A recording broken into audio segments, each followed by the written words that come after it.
2001 പുറത്തിറങ്ങിയ സൂത്രധാൻ എന്ന ചിത്രത്തിലൂടെ ലോഹിതദാസ് ആയിരുന്നു മീരയെ മലയാള സിനിമയ്ക്ക് പരിചയപ്പെടുത്തുന്നത്.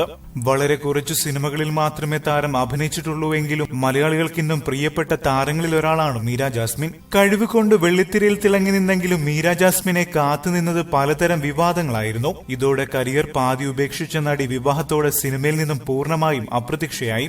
വർഷത്തിൽ 1-2 സിനിമകളിൽ വലുതായി അഭിനയിച്ചിട്ടുണ്ടെങ്കിലും പഴയതുപോലെ പ്രേക്ഷകരെ സ്വാധീനിക്കുന്ന കഥാപാത്രങ്ങളൊന്നും അതിലില്ലായിരുന്നു. ഇപ്പോഴിതാ നടി സിനിമയിലേക്ക് തിരിച്ചുവരവ് നടത്തുകയാണോ എന്നൊരു സൂചന വന്നിരിക്കുകയാണ്.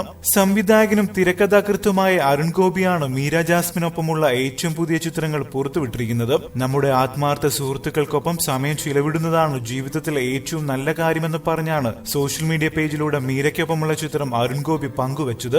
ഇരുവരും ദുബായിൽ വെച്ച് കണ്ടുമുട്ടിയപ്പോഴുള്ള ചിത്രങ്ങളായിരുന്നു ഇത്. മലയാളത്തിലെ പുതുമുഖ സംവിധായകന്മാരിൽ ഒരാളായ അരുൺ ഗോപിക്കൊപ്പമുള്ള മീരയുടെ പുതിയ ചിത്രങ്ങൾ കണ്ടതോടെ ആരാധകരും ആകാംക്ഷയിലാണ്. നടി വെള്ളിത്തിരയിലേക്ക് തിരിച്ചു വരുന്നതിന്റെ ഭാഗമായിട്ടാണോ ഈ ചിത്രങ്ങൾ പങ്കുവച്ചിരിക്കുന്നതെന്നാണ് പലരും ചോദിക്കുന്നത്. കഴിഞ്ഞ വർഷം മീര ജാസ്മിന്റേതായി പുറത്തുവന്ന ചിത്രം കണ്ട് ആരാധകർ ഞെട്ടിയിരുന്നു. ഒരു ജ്വല്ലറിയിൽ സഹോദരിക്കൊപ്പം എത്തിയ മീരയുടെ ചിത്രങ്ങളായിരുന്നു വൈറലായത്. ചിത്രത്തിൽ തടിച്ചുരുണ്ട രൂപത്തിലായിരുന്നു മീര. എന്നാൽ ആരെയും അതിശയിപ്പിക്കുന്ന മേക്ക് ഓവറാണ് നടി ഇപ്പോൾ നടത്തിയിരിക്കുന്നത്. മുൻപത്തേക്കാൾ ചെറുപ്പവും ചുറുചുറുക്കുമുള്ള മീര ജാസ്മിനാണ് പുതിയ ചിത്രത്തിൽ നിറഞ്ഞു നിൽക്കുന്നത്. ഇതെല്ലാം സൂചിപ്പിക്കുന്നത് മീരയുടെ സിനിമയിലേക്കുള്ള തിരിച്ചുവരവ് തന്നെയാണോ എന്ന് ആരാധകർ പറയുന്നു.